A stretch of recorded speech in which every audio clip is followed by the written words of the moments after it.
เป็นบาทเจ้าไปบาทตอนใดยันตอนยำมะหุงอะไรพี่น้องเลยมือไปลิ้นเฮือนหมูแหละ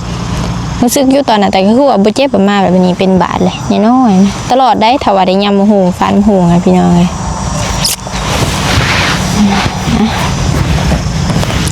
โดยกับทักทายสบายดีเด้อสบายดีสวัสดีเด้อพ่อแม่พี่น้อง FC เบิดสุขุสุคนเนาะมื้อนี้ก็เปิดภาพเปิดคลิปมาอยู่ที่ดินใหม่น้องน้อยเด้อพี่น้องเด้อหลังจากว่าหาก็กินข้าวแล้วพี่น้องเอ้ยพักผ่อนหย่อนใจน้อยนึงพี่น้องเอ้ยฮ้อนในอากาศกะมื้อนี้วันที่เท่าไหร่เนาะเบิ่งก่อนเด้อพี่น้องเอ้ยลืมมื้อลืมวันเลยที่20เพิ่นบอกว่าพายุหายังก็สุดวันที่20ก็คือมื้อนี้พี่น้องเอ้ยแต่ว่ามื้อวานนี้ครึ้มแห้งแต่ฝนบ่ตกพี่น้องแต่มื้อนี้แดดออกเลยก็สิครึ้มๆหน่อยนึงแต่บ่ว่าพายุสิมาหรือบ่พี่น้องฝนตกใหม่ตะย่านเด้อพี่น้องมื้อวังก่อนก็ตกแล้วก็พาแตกตึมต่ำนี่ตะย่านดีพี่น้องใช้ได้เนาะผู้สาวน้อยนี่หาโตก่อนเห็นยังนะนะบายดีเด้อโอ้ยกินข้าวอะไรวะน้องกินแล้วกินแล้วดินเนี่ยเนาะมื่อน่ะฝนตกใส่หยุบลงอีกหยุบลงแล้วยังแม่นยังบ่ลงแล้วฮอดเลิกทำที่ขาข้อมือนี่ขาข้อมือเนาะใช้ผ้าเอื้อยไปเบิ่งเนี่ยเนาะถ้าว่าอยากให้มันแหน่คือแบบตั้มหั่นแหละแต่ว่านั่นแหละบ่มีคนออกมาตั้มพี่น้องเลยย่างลงเบิ่งฝนตกบ่แห้งฝนบ่แห้งย่างไว้ก็ยังอยากลุกอยู่ได้นี่นั่นแหละว่ารายการอ้ายโตไปใส่เกาะจักไปทางใดบ่เห็นหน้าเห็นตานั่นแหละว่ะบ่เห็นเราโดนเลยว่ะจักไปทางใดถ้าว่าระหว่างให้เรามาตั้มดินถ้าว่าเราดุเลยดินยังบ่อยากแหนบ่ได้พี่น้องเลย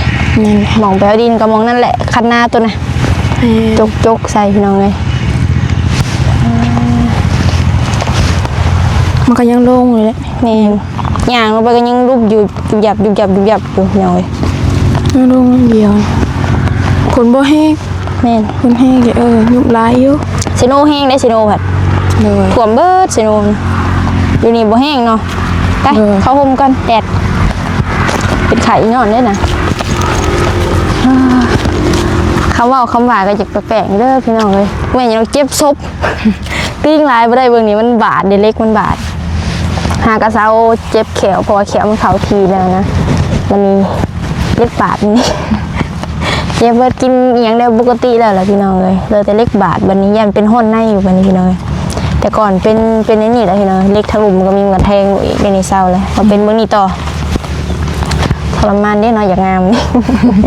แต่อดทนแม่น้องน้อยจะเห็ดป่ะให้เห็ดดัง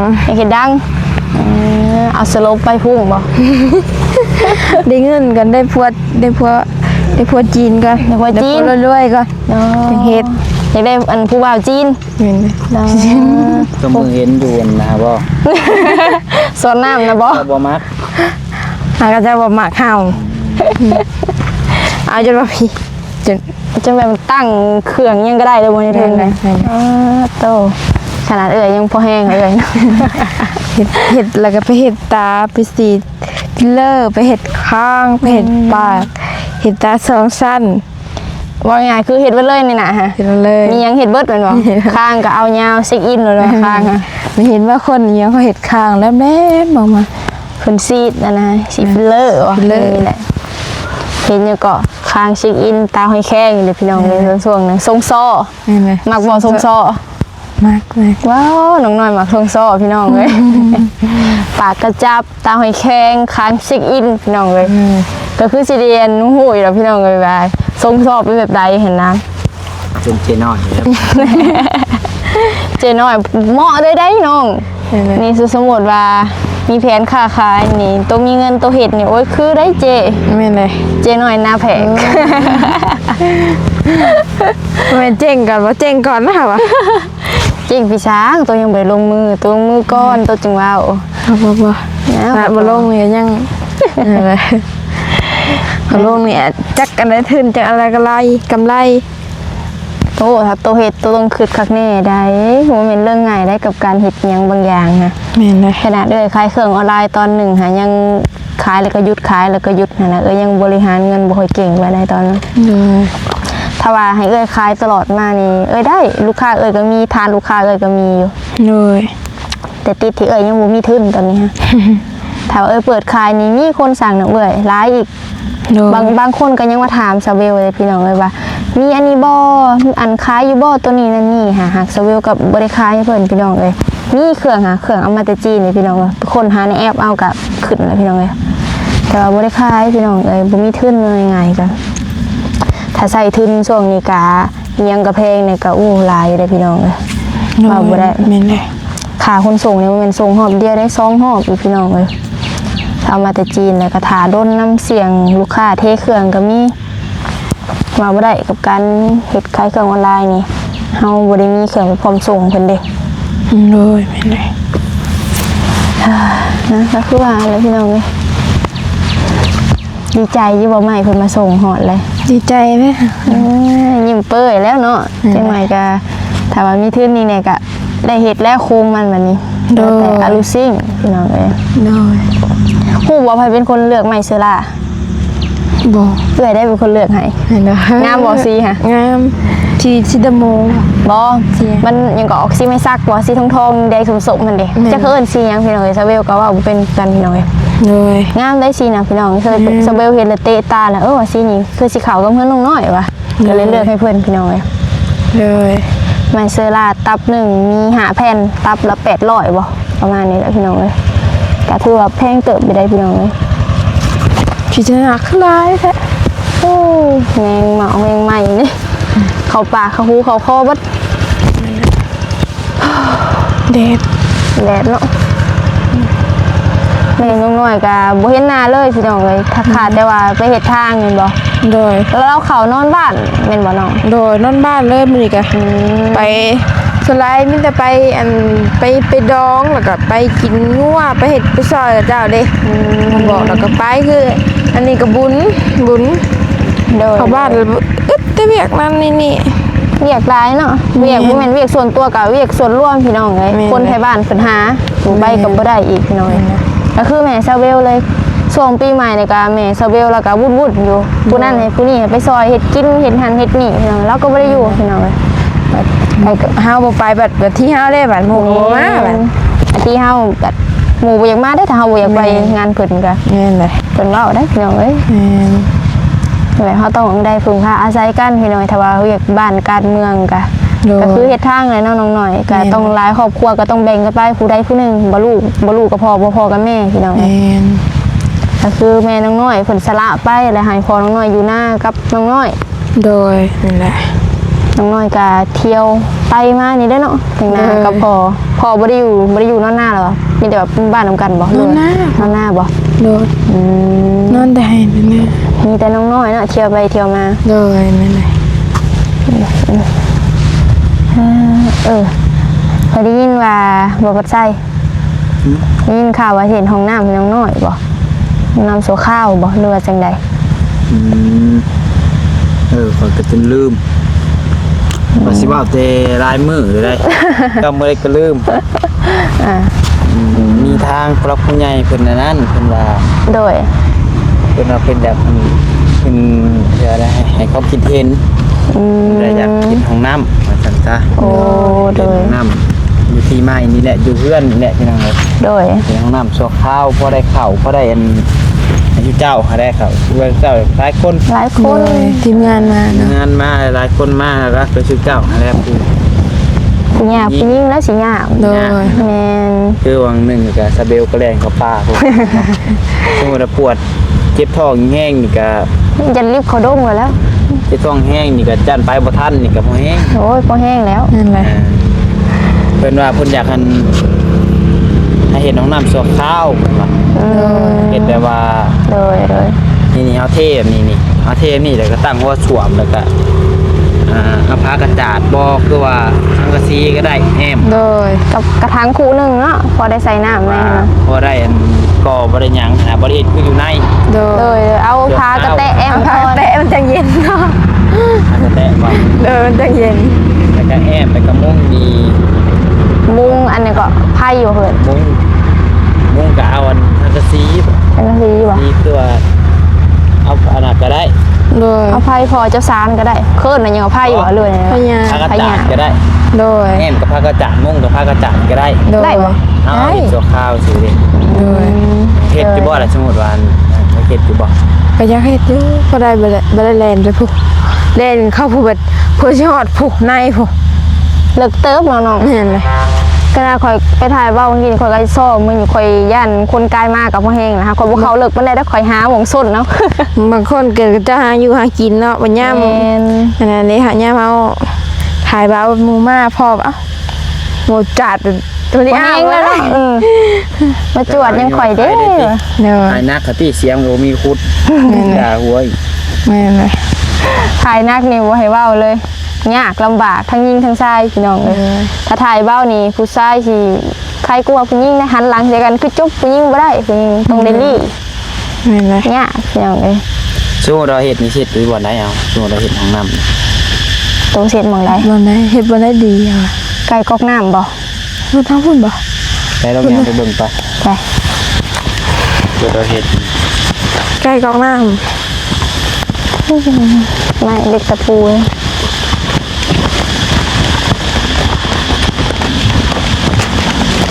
ไก่กอกน้ำบ่ดิ้นน่องแล้วเนาะนี่ค่ะ โดยแม่น เฮ็ดข้างหลัง เฮ็ดทางหลังนี่บ่ โดยแม่นเลย กระกุกไม้บ่ โดยแม่นแล้วมันจังลมเย็นในทางนี้ เอาอยู่บ่ไกล บ่ไก่พุ่นบ่เนาะจากตัวเฮือน นี่จ้ะ โดย ประมาณนี้เนาะ กาบ่นี้ โดย เอ้ยเสานี่เฮาไปเฮ็ดใส่นี่แต่เฮาขุดอีกเนาะ แม่นเลย ขุดเองใส่นี่ต่อมานี่ นี่เฮ็ดเป็นประตูเลยทางนี้จ้ะ โดยแม่นแม่น เนาะ แม่น เฮ็ดที่คุ้มปิ่นทั้งออกทั้งนั้น แม่น คุ้มนี่คุดประมาณแถวนี้เนาะ แม่นเลย เบิ่งเอาเฮ็ดจักพอได้เข้าสินะ แม่น มันสิบ่ท่วมบ่เลย ใช่ บัดยามมันนั้นมันก็เต็มแล้วอะ ย่าหาดำหน้าเนาะ สิบ่เต็มบ่ ถ้าสิไปเฮ็ดอยู่แจ้พุ่นมันก็เป็นไปบ่ได้ ขอพระเจ้า ก็เฮ็ดอยู่เทิงถูกบ่ แม่นเฮ็ดอยู่เฮ็ดอยู่เทิงบ่ค่ะว่ะ อยู่เทิงบ่ ฉะนั้นบัดเฮ็ดนั่นเฮ็ดนี่บัดหยังอีกค่ะ ทางหลังนั่นดิได้บ่หลังกอกน้ำ น่า นะ จะให้นี่ โอ้ขอพระเจ้าเลย ของพระเจ้าบ่ดินเบิ่งอะมันว่าดินเจ้าได้น่ะบ่แม่นเนาะ ถ้าว่าเฮ็ดอยู่บ่นี่นี่ก็เหมาะอยู่ว่าแต่ว่าย่านยามคนเขาได้น้ำมันสิอ่างมันสิท่วม แม่นเลย แม่น ต้อง หั่น คู แห น ละ ดินขึ้นบ่บ่ไปว่าอันนั้นนะคุมมันหาย่านน้ำมันเต็ม ตัวไปเฮ็ดอยู่ทางพุ่นบ่ทางเคียงน้อยๆนะเคียงน้อย เทียงน้อย เนาะ แม่นเลย เฮ็ดอยู่เทียงคุมบ่เป็นเทียง พอดีน่ะรักเสาเทียงน่ะกะ แม่นเลย ม่างตัวเทึงออก ตัวทางกลางออกแล้วก็หาผ้ากระจาดแอมใส่พอดีได้น่ะ นี่ได้เลยนะ แม่นเฮาก็มีเสาเลยเด้เสาเพิ่นก็ค้ำไว้ให้เลย มันมีบอนนี้สมมุติเราเฮ็ดเนาะต่อข้าวสินะแต่ว่าบ่ได้ก่อแต่ว่าต้นที่ครับกินแล้วแหละสิตายเลย โด ตาย ย เลยป่ะโอ้ น้ำก็มีแล้วเหลือแต่ห้องน้ำมันนี่เนาะ อย่างนั้นเด้กินปากลงมาสมมุติว่าเป็นนี่เนาะไก่กับห้องไก่กับกล่องน้ำเลยบ่ ใช่ ใกล้กับกองน้ำก็ดีคือกัน โดย ตั้งอันนี้อยู่นี่ตั้งหัวส่วมอยู่นี่ป่ะโดยนี่เอาต้องเลยเทแบบนี้นี่พื้นเทแบบนี่นะนี่พื้นเราจะเอาก็ตั้งหัวส่วมเลย โดย เป็นมีดอกวิธีเพิ่น โดย ดอกข้าวสันทับก็ได้ขับสะดวกสบายเนาะเอซี่ว่าจังได้เห็นดีน้ำอยู่บอก โดย หาว่าเกียรของน้ำ ให้พอหอบเป็นแม่ FC เลือกเบิ่งโดยออกกองคิดเห็น รายการ ให้เสร็จบางใดหั่นนะพี่น้องเอ้ยเฮ็ดชั่วข้าวซื่อๆพี่น้องเอ้ยเพราะว่าหน่อยทีมงานมานี่ก็ยากแน่ถ้าว่าบ่มีห้องน้ำบางคนก็แล่นไปเบื้องพุ่นเบื้องพี่ ไปขอข้าวห้านค้าก็มีพี่น้องเอ้ยเว้าบ่ได้ตัว น้อ นั้ ง น เน็ตของกำลังกายเริ่มมาใช้กันเจ็บท้องแห้งไปเข่ายังไม่เคยขับปลายคือมิจะแนน โอ้โอ้ ไปห้านข้าไปห้าข้อเข่าห้านเพื่อน แม่น บ่กล้าเข้าป่าบ่อีกอย่างก็บ่แม่นป่าบ้านตัวเองหั้นนะพี่น้องเอ้ย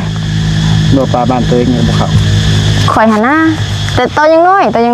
างเงี้ยแต่ว่าใหญ่มากนี่ก็บ่ได้อยู่หน้าแล้วก็อาจจะบ่กล้าเข้ากันได้ดอกนอกจากว่าเฮือนคน ตีกองตุ่มบ่ แม่นเลย เพิ่นแห่บ่น้อง โดยเพิ่นมาแห่เด็ดดอกไม้บ่ดูไว้อะ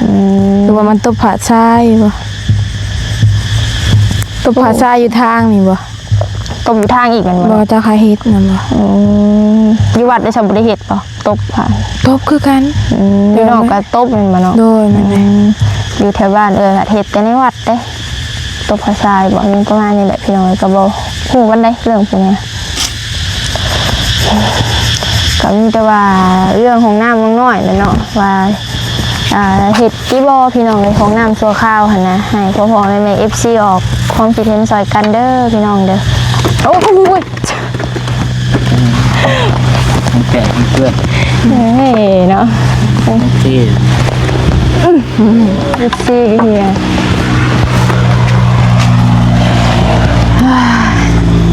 โตจะเฮ็ดอยู่บ่ซั่นตัวน่ะ มันงามนะจะเฮ็ดอยู่เลย จะเฮ็ดแล้วเงินมาสิไปซื้อสวมให้ สวมหัวเท่าใดเนาะ ที่หาแสนเลย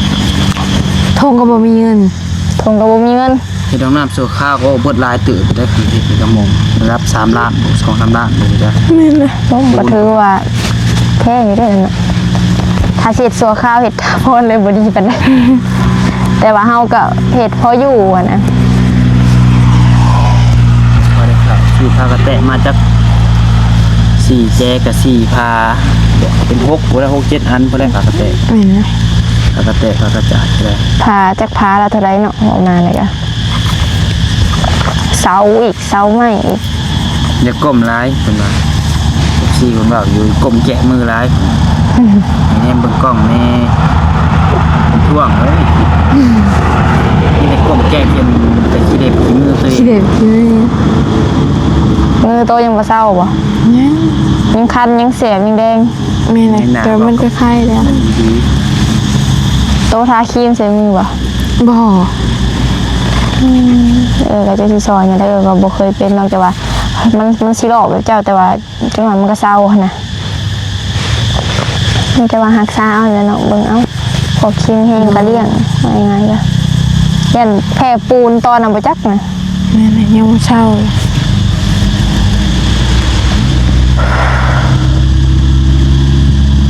อ๋ออยู่ว่าตากล้องค่อยนี่เฮ้ยเสียงกล้องตุบไหมวะเป็นแห่หลายๆคนเล่นนะตะมวนเล่น แม่นเลย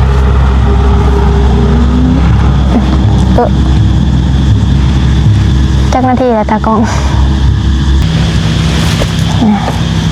ยินดีนำเด้อน้องเด้อได้ไหมเห็ดหลังก่อนเห็ดโครงหลังคาเฮือนพี่น้องเลยยินดีน้ำน้องเพื่อนพี่น้องซื้อโครงหลังคาเฮือนนี่ก็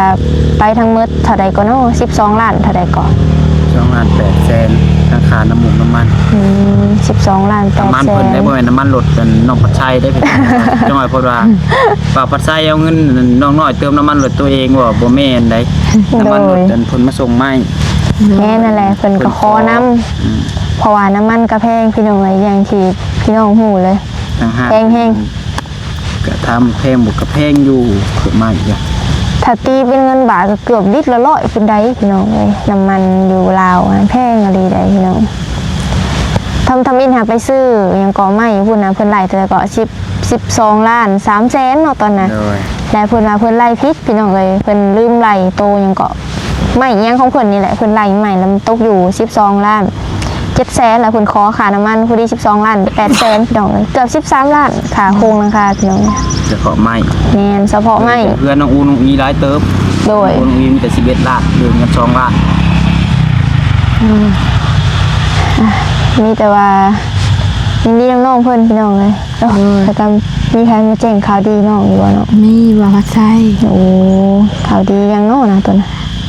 อันเพิ่นมาแจ้งข่าวดีสมทบเป็นเพื่อนนี่แหละผู้ใหญ่ใจดีเพิ่นถือเลขนำ ถูกเลขยินดีน้ำเพิ่นน้ำแสนเนาะพี่น้องเลย เลย ต ตอนแรกนี่ก็สิจัดเลขเพิ่งน้องน้อย เลย ถ้าว่าเอ้ยถือไปซื้อเป๊ปซี่มาเลี้ยงเจ้า เด้อ โอเคถ้าว่าเอ้ยบ่ถือกะแล้วไปหัวนี้ เดี๋ยวเลี้ยงเอื้อยขาจะตัว ขาดจะตัวเบิ่งเด้อพี่น้องเด้อตอนแรกนี่สิออกเลขเพิ่งแท้บ่อย่างที่น้องน้อยเว้าบ่กันในใจก็อยากขึ้นซื้อเลขนํพี่น้องเลยมันนี่ เฮาผ่านหลาย